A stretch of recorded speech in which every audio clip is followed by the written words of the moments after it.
What's good with the YouTube? You already know Big Flocks with a convict's perspective, and I'm gonna smash, dash, and slide on through with a little bit of energy, man. Please hit the like, subscribe, comment, and do all those things to help support the channel. I'm gonna have another banger for you right now. I got the homeboy Shadow from Rockwood, man, from out there in LA, man. Pushes a hard line, man. He got another story he's gonna tell right now. He's gonna talk about the time when he got a chomo, gave him the business. You know what I mean? And I think we all know that there's one degree of individual that we have no sympathy, no respect. There ain't no love lost. There ain't no nothing when it comes to a fucking chomo. So much respect to you, Shadow, for dealing with that, man. Anyways, how you doing, Shadow? Hey, I'm good, man. I appreciate it, man. This thing lately, man, for me and a lot of people out there, man, I'm sure bugging. Lately, man, they've been releasing a lot of low offenders from prison, and a lot of those low offenders, man, are unfortunately child molesters. These are rape women, they rape little kids, man. And it brought me back to, it kind of reminded me, like when I got that child molester right here in Folsom on A-Yard, man, the first day off, I went to committee. Committee with the warden was like, hey, Alvarez, you need to start programming, we can't send you too many places. Everywhere you go, you victimize people. So I said, yeah, don't trip. I'm going to program. And I already have my eyes on this black dude. His name is, let me see, Shelman Stephen Brown. CDC number H11099. So if anybody wants to look him up, I'm going to spell his name out for you. SHELLMON, CDC number H11099. If you look him up and you look in his file, he raped a little girl under 12 years old. I caught wind. I did my own research on him. It took me about a day or two. Once I found out who he was and he raped a little girl, I took it upon myself to deal with this individual. Unfortunately, there's a lot of people that are just looking the other way, even outside in the streets. And that's why they're releasing a lot of low offender inmates, and those low offender inmates, are child molesters. So me, I have kids. I have friends that have kids. I unfortunately know people that have suffered through sexual violence, as far as being raped. And now me, I took it upon myself to get this inmate. Nobody wanted to get him. He was an out-whopper. He's locked up for a different case that has nothing to do with child molestation. But on his PW, which is his 128G in prison, is what we call it, the thumbs, that it shows all his history of violence or predatory acts against inmates or against women or kids. And it showed there that he raped a little girl. Once I found that out, the day I came out of my cell, that I was able to come off orientation. Orientation is when they keep you in the cell, where they got to keep an eye on you, make sure that you're going to program once you do come out that cell. But I already had my mindset, and I already cut a nice, good 8-inch piece of metal, sharpened to a tip, ready to put this piece inside him. So when I go out to the tier, he's about 4 cells away from me, and it's about 4 o'clock in the afternoon, and he's about to come out and get his medication, thinking it's just another ordinary day, like it's all peachy. Not that day. I did this on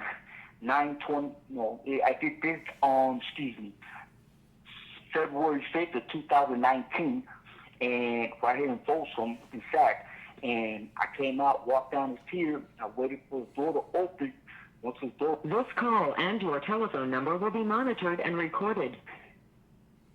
And when the door opened, I punched him in the face. He fell back into the cell. He at the time, he didn't have no cellie because due to the predatory acts of what he was convicted for in his file of rape. So they didn't have him with the cellie. So I went in there, started punching him on the face. He balled up. I pulled out the knife, and I started stabbing him. In the process, he tried to fight back. So then I hit him 2 more times in the face. When he picked his face up, he went back down, covered his face. So when he showed me he exposed his back to me, I started stabbing him in the back with the piece. I was trying to hit him in the spine to paralyze him so he could no longer use his private parts or rape or sexually assault women or kids. But I already knew he had life. So I just did this because I just didn't want him to ever feel comfortable when he lives in these prisons, because none of them dudes supposed to be feeling comfortable and live comfortable or peacefully. for what they've done and the crimes they committed as far as child molestation or rape against women. Now I'm stabbing him in the cell, and I grab him, force him down to the toilet. He sits on it, and he's already dazed, so I keep stabbing him. He gets up, trying to start screaming, running out the cell. Once he runs out the house, I come out. I see the tower. The Asian lady's telling me get down. She cocked the Mini 14 because she seen the weapon in my hand. At that moment of time, I couldn't get to him no more because he's already running out of the section. So I get down, and then from there they come get me, and they give me attempted murder on this dude Sheldon, which is a child molester. What irks me and what brings me to this, like, what I've done to this person is that these people that we call the government, the people that are allowing these people to be released, and they consider them non-violent. I mean, they're attacking little kids, innocent child, like someone's daughter, someone's son, someone's nephew, someone's cousin. I mean, innocent kids, and you guys, these people are releasing them out back in the world without a parent, like knowing they're going to do it again. And that's what, brought me to speak on. You have 60 seconds remaining. Yeah, so, man, they're releasing these inmates that are low offenders, and just because they don't have room for inmates that are low offenders, that they consider, sex crimes, heinous sex crimes against children, child molesters. I mean, it's like mind-boggling and disturbing to me, because you want people to be, especially citizens and people out there in the streets, to be comfortable, and these are the people that, you're supposed to trust, and to keep, like, those people away from the people out there in, being a citizen out there in the world, are safe. And they're allowing these creeps out there. They can be your neighbors right now. You don't even know that. That's what's, like, disturbing to me, because, like, if I'm out there and I have my wife or my girlfriend and my baby mom with kids, and they release child molesters without my knowledge, and they just put them out there in the community, and I mean, you're putting all these innocent little children in danger. Yes, like, man. How do these individuals that release these inmates live with themselves? I mean, it disturbs me. I totally agree with you, because I've done videos. I've done videos on this, right? And there's no rehabilitating these individuals. None. You can't rehabilitate a fucking monster that's so sick in the head that they touch kids. So I think one time they should either put them on all it takes for me is one offense. They should be on death row, or they should put them out there fucking just to get dealt with, and quit fucking saving them on these yards, because they save them. You know what I'm saying? And they do. Absolutely. And they do things so that they can't get got.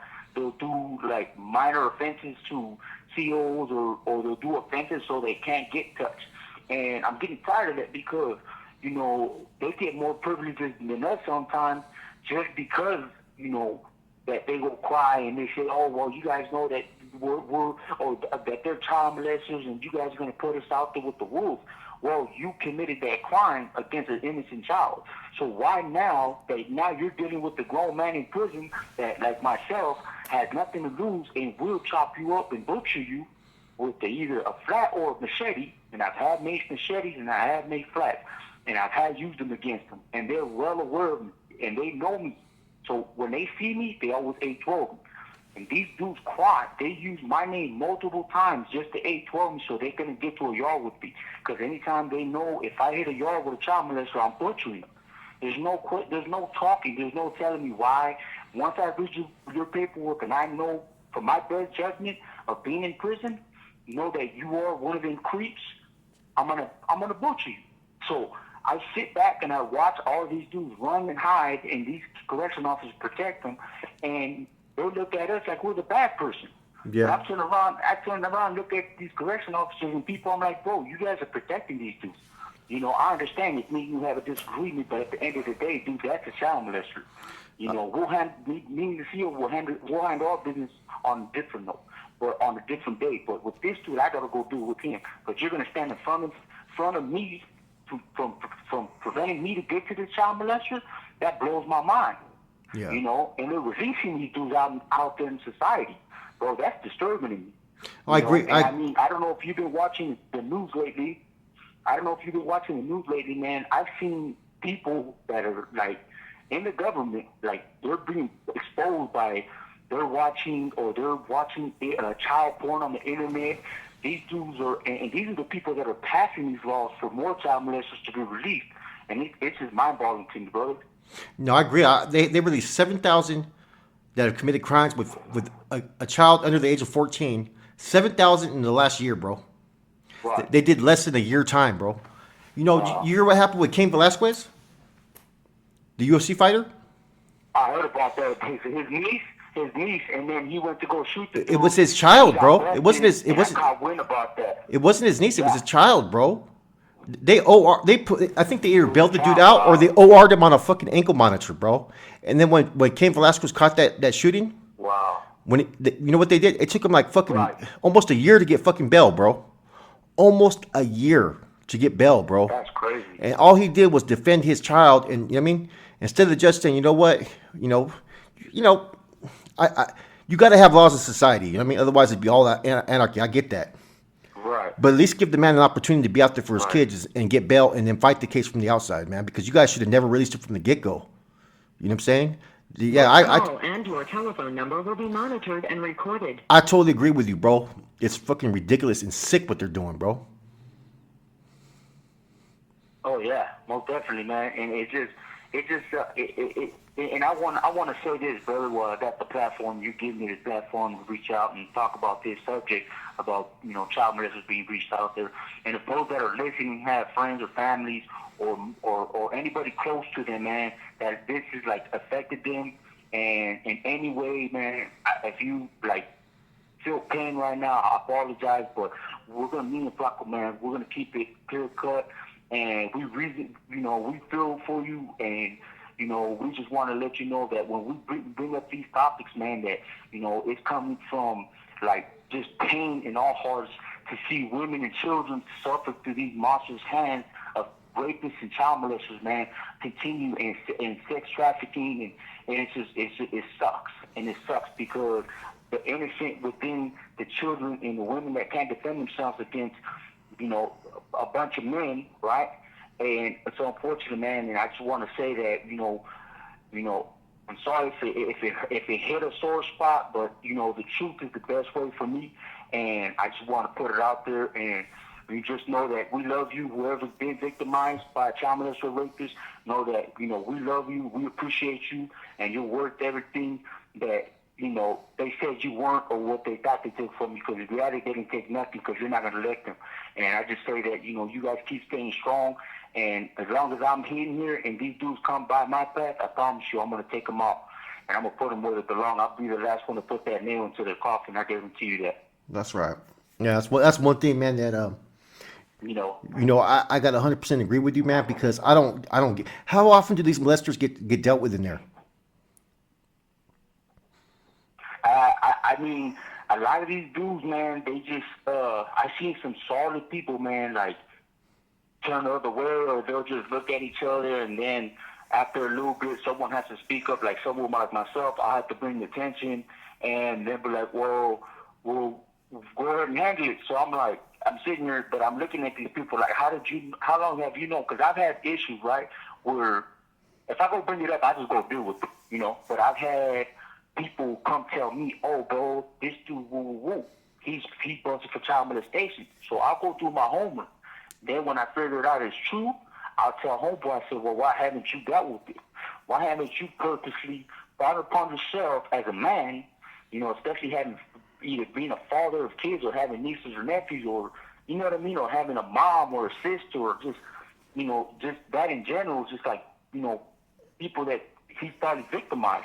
And I'm like, why don't you just, oh man, I can't do it right now, I'm doing this, a bunch of excuses, and there's a lot of us, like me, myself, and my brother Stranger for Florencia, and the homie Snoop, badass Snoop, we will deal with these people, we will take care of them, we will put them in their place, and it'll be the last time they ever breathe. And we do it in our certificate. We don't do it for high praises. Our certification is just the fact that knowing that they won't be able to do that again. We might look like people like, oh, you don't have to take the. I know we want to. You know what I mean? We want to hurt them because it's different. Like they say, it's different when the rabbit has the gun. It's different when they're dealing with the grown man and not an innocent child. So when they got me on top of them opening up their chest plate with a knife, it's different. They're screaming, they're begging. The same way that child screamed and begged for help and didn't get it, he's not going to get it. Oh man, that's I gotta totally agree, bro. 100%, man, 100%. I've had the fortunate of not the I guess I'm not gonna say the fortune, but I've been able to deal with two of these fools before in my life. You know what I mean? And I got no remorse, no sympathy for that, man. And that's what people out there in society need to know. Yeah, some people are in prison. And you know, we don't want nobody to go to prison. But there's some people who are in prison. They're violent or whatnot. But that's just the way of life in prison. Either you're gonna be with the shit or you're not. Okay. But it doesn't mean that people don't have a conscience or good heart when it comes to kids and children and women. You know what I mean? You know? Most definitely. Most definitely. You know, it doesn't change our background and how we've been raised because we came into prison. I came in at a young age. I fell under the law of SB 261, being locked up under 18, and it said on the paperwork that, oh well, your brain not fully developed.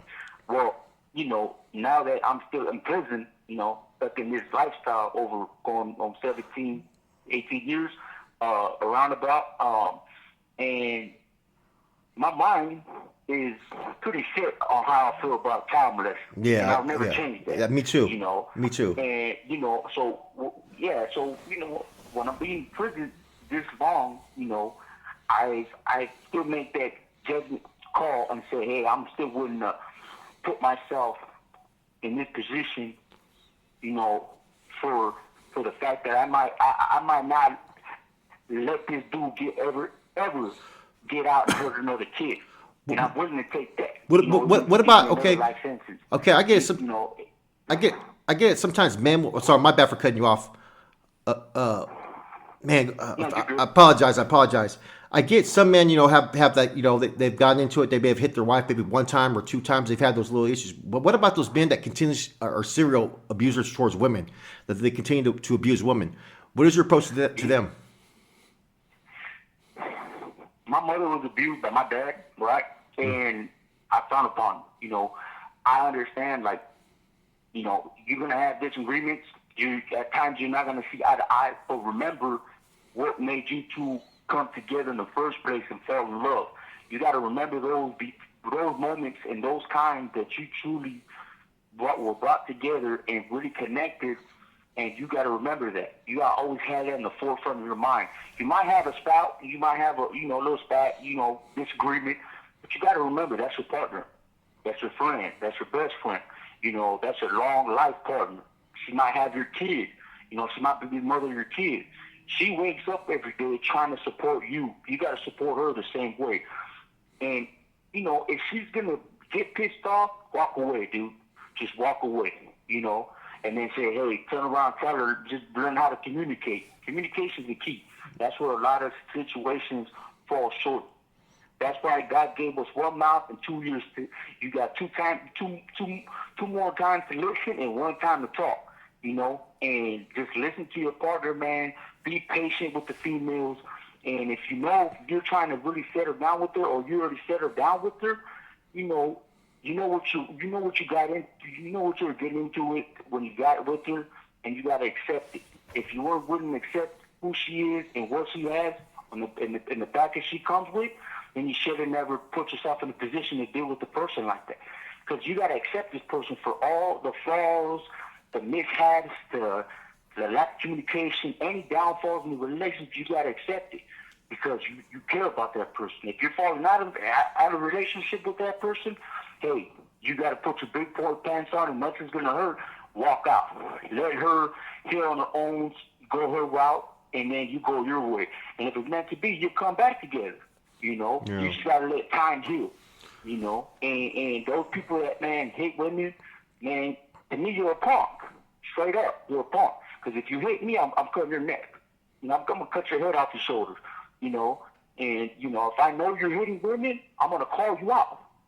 And I'm going to say, well, look, I'm not a woman, but I'm a man. I want to see you hit me like you hit her.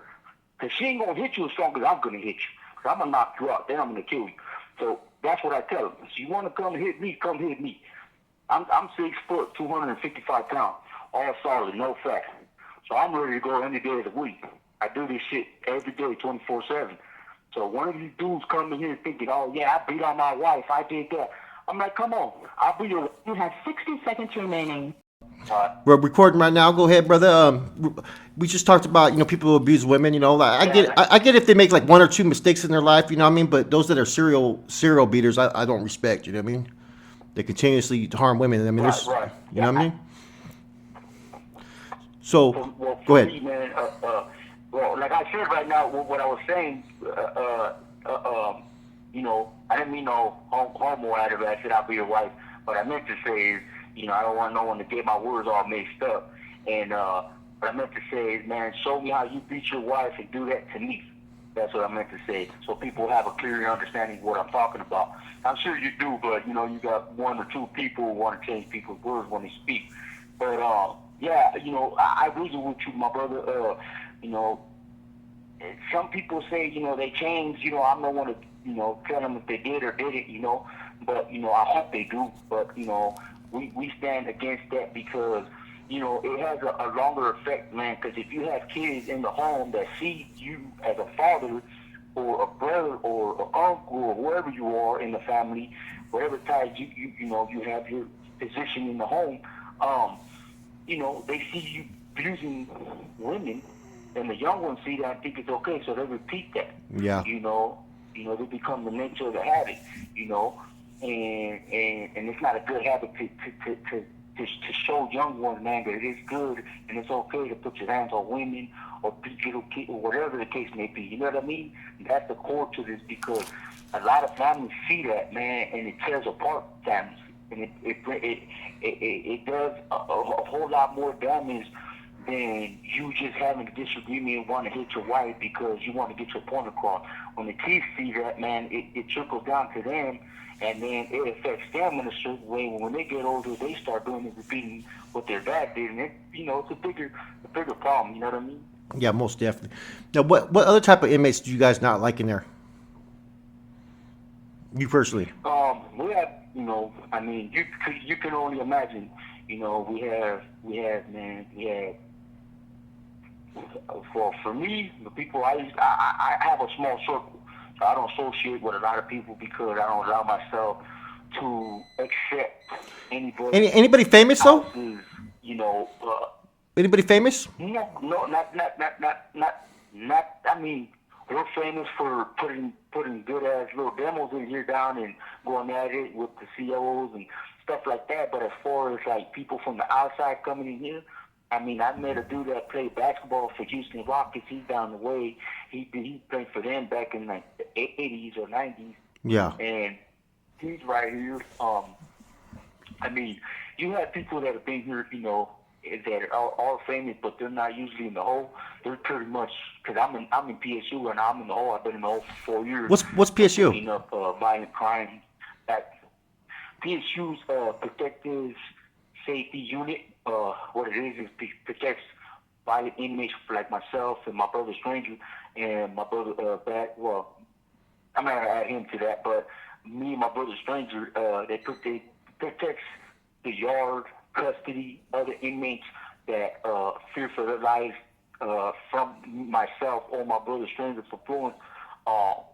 And it's just caliber of individuals like this, unfortunately.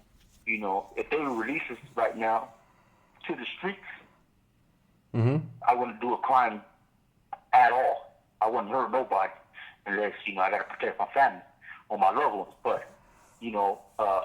man, in here, it's a whole different life. And you know that, Flaco. Yes, sir. Better than anybody else, And, it's just, you just got to put that Jason mask on, man. You got to tie up them boots and you got to have, that something in your hand, man, like, no nonsense. You got to be treacherous. And, you got to be treacherous in prison. For us that are being put, huh? You got to be treacherous. You have to be treacherous. And us being beat, most definitely. Yeah, most definitely. And us being put in the hole just puts a bigger label on us for everybody to know, hey, these dudes are violent. Watch out for them. Watch out for them. You know, and there's a lot of good solid people in the hole because they don't tolerate no BS, no shenanigans. The things that happen out there in the streets, if you do it in here, you'll get stabbed and you might lose your life. You know, the way that people talk to people out there, you do it in here, you're gonna get killed. Yeah, respect's everything. Respect is everything. You know, you just know not to cross. Right, you know not to cross those boundaries with any man, because we look at each other all equal. You know, and we know that in any second or any situations, we'll go from 0 to 100 in the blink of an eye. You have a whole 200-man riot. You know, it's hard. It's hard out here though sometimes, man. Like I still feel like that sometimes. If I feel disrespected, I'm ready to go there 100%. Like I don't know. It's something about being in a prison setting that it's like in there I never ever really got disrespected. You know what I'm saying? Out here, you could be disrespected because people hide behind situations. It's kind of like a cell soldier. You know what I mean? Once it talk smack and shit, but you're far away or you can't get to them. You experience that more on the streets nowadays, where people don't understand. And then when you go handle your business, then people think you're tripping. It's like, well, fuck, man. You know what I mean? You shouldn't have went there. You open the doors with people. It's like I always believe this, and this is why I respect you and your brother. If you open that door with somebody, expect what you have coming. Know who you're opening that door with, because motherfuckers will come and bring that heat. Therefore, anybody I have to get at on any level, I'm always going to make sure that I'm willing for the backlash that's going to come from it. You know what I mean? The best way I like to sum it up, Flacco, is don't start no shit, there won't be no shit. So, you know what I mean? And why, if you don't know what you're starting, then why are you starting it in the Exactly. And your telephone number will be monitored and recorded. 100, bro. Okay, well I think People's we did. favorite excuse. Oh, my bad. Man, I cut you off two times in this episode. I apologize, man. I don't mean to do that, because I know that someone in the comments could say, "Hey, you cut him off." Nah, it's fine, brother. Go ahead. I'm gonna let you close this out, because I think we covered this. Right. Go ahead, brother. I think we covered this topic pretty well about abusers, women, and all that. So I want to close it right here. We'll chop it up afterwards. So I'll let you take us home. Okay. With the final thought. All right, man. I appreciate it again. Once again, Flacco. I'm gonna give a shout out to my brother Stranger Florence and my brother Snoop Badass Snoop, man. To the fellas in here that's still holding it down, man, and behind these walls, man, that still got a good heart, man, and still good individuals in my eyes and other people's eyes, man. And it's unfortunate that a lot of other people can't see that. But I just wish the best for those that are sexual violence survivors that been raped, that been taken advantage of over monsters, and that the people that's running this country are releasing these dudes out in society, and because it's about to become your neighbors. I just say, man, I feel for you guys, and I just wish that you guys, get through the healing, stay strong, and like I said, man, any of them dudes cross my path, I'm gonna be the one putting the nail in the coffin for them. And just, man, I reach out to those sexual survivors, the victims that were sexually abused and raped, and man, my heart goes to you. And this is for you, women and children, and those that are not with us too. And for those families that are hearing me, man, I want to reach out to you guys, man, and just send my condolences, and just know that you're not forgotten. And I appreciate it, Flacco. Thank you. Appreciate that. Shouts out also to Traviesa from Franklin in Sacramento from Stranger. He wanted me to do a shout out, man. Shout out to Traviesa from Franklin, Sacramento from Stranger. You guys all have a good one. We out.